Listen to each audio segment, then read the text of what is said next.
Hello everyone, स्वागत है और एक नई एजुकेशन वीडियो में। देखो, मार्केट का स्टांस देखने वाले हैं। यहाँ से कौन से सेक्टर में हमको बाइंग दिख सकती है या कौन सा सेक्टर अभी मोमेंटम में ऑलरेडी आ चुका है, तो हमको वहां पे पोजीशनिंग करने में बहुत आसानी रहेगी आगे जाके।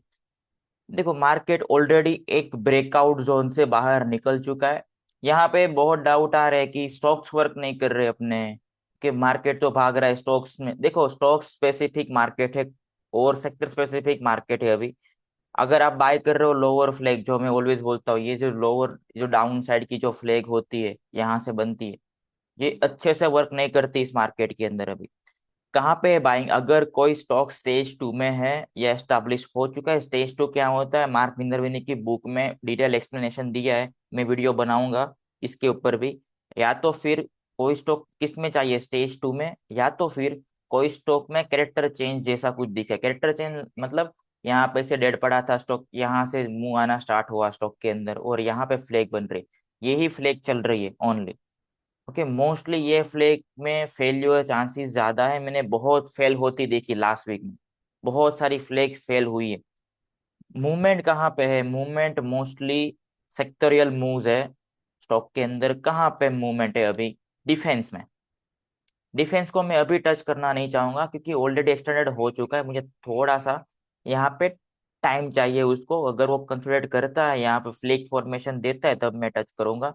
डिफेंस में एक मूव है। दूसरा कौन सा सेक्टर अभी मुझे स्ट्रांग लग रहा है? Energy and power. के पावर ट्रांसमिशन वाले जो स्टॉक्स है, एनर्जी में स्पेसिफिक क्या है, रिन्यूएबल एनर्जी वाले स्टॉक, ये जो सोलर वाले हैं वो सारे स्टॉक्स। ओके, जहां पे मुझे कांस्टेंट एक्शन दिख रहा है। मेरी लिस्ट इस चीज से भरी हुई है, रिन्यूएबल एनर्जी और पावर ट्रांसमिशन वाले स्टॉक से। यहाँ पे मुझे दिख रहा है, देखो यहाँ पे बड़ा पैसा फ्लो हो रहा है, अर्निंग्स भी सॉलिड आ रहे हैं, सारे स्टॉक के अर्निंग सॉलिड आ रहे हैं। बड़े लीडर जब निकलते बेयर मार्केट से बुल मार्केट के अंदर, तब क्या होता है, एक साथ मूव स्टार्ट होता है। जो यहाँ पे दिख रहा है मुझे, एनर्जी एंड पावर, मुझे ऐसा लग रहा है may be power and energy sector ये जो है वो नेक्स्ट बुल मार्केट को लीड करेगा। मुझे ऐसा लग रहा है अभी से, क्योंकि इतने सारे अच्छे रिजल्ट्स आना और सारे क्लीन स्टॉक है। ओके, अगर आप मुझे बोलोगे पीएसयू बैंक्स में बाय करो या तो फिर प्राइवेट बैंक्स में, प्राइवेट बैंक के चार्ट बहुत चौपी, इसलिए मैं नहीं जाना चाहता। फाइनेंशियल में भी अच्छा मूवमेंट दिख रहा है, लेकिन अगर आपको सेक्टर स्पेसिफिक बेट लगाना है, कहाँ पे लगा सकते हो? यहाँ पे जैसे सेटअप दिखता है, यू कैन ट्राई इट। यहाँ पे आप रैंडम लोकेशन पे बाय करना बंद कर दो, जहाँ पे मूव स्लगिश आ रहे, बहुत नीचे आ रहे। ओके, वो मोस्टली अच्छे से वर्क नहीं करेंगे इस मार्केट में। जब भी मार्केट चौपीनेस में फंसा हुआ हो, लाइक दिस, देखो चौपी मार्केट है बहुत ही, ऐसे ही पड़ा है मार्केट, डेढ़ ही पड़ा है कितने दिन से, अगर आप देखो तो। जब चौपी मार्केट होता है ना, तब आपको सेक्टर स्पेसिफिक चले जाना है सीधा। आप रैंडम सेटअप को बाय करोगे वीसीपी देख के, वो वर्क नहीं करते मोस्टली।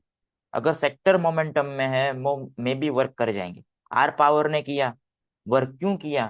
सेक्टर मोमेंटम में है अभी। मैं बोल रहा हूँ, रिन्यूएबल एनर्जी में आ रहा है आर पावर अभी। तो रिन्यूएबल एनर्जी, फिर वारी एनर्जी है, बहुत सारे, रविंद्रा एनर्जी है, पावर के डेनिश पावर है, क्यू पावर है, सारे पावर और ट्रांसमिशन वाले स्टॉक्स और रिन्यूएबल एनर्जी वाले स्टॉक्स बहुत अच्छा कर रहे हैं। दूसरा मोमेंटम कहाँ पे दिख रहा है? और एक सेक्टर के अंदर, इलेक्ट्रिकल प्रोडक्ट्स में।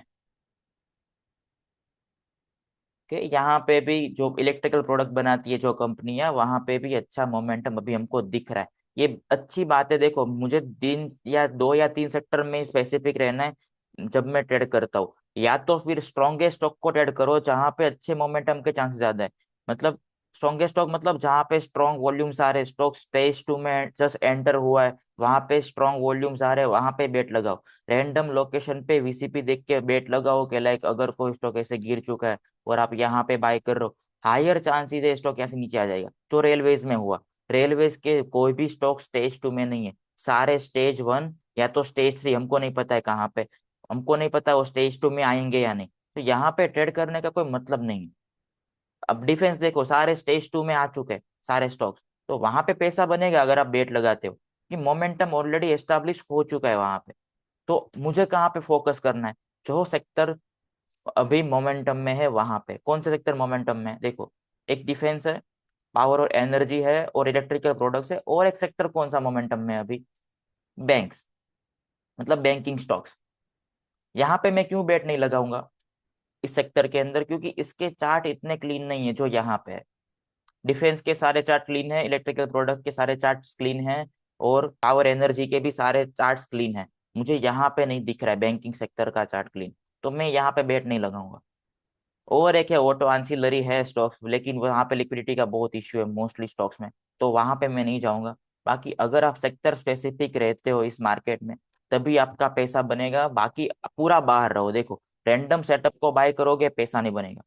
जहाँ पे स्ट्रेंथ नहीं है, आपने सीधा नीचे से भागना स्टार्ट हुआ, आपने फ्लैग देखा बाय कर लिया, वो मोस्टली फेल हो जाते हैं। मैंने बहुत सारी फ्लैग को फेल होते हुए देखा है, जो रैंडम लोकेशन से भाग रही।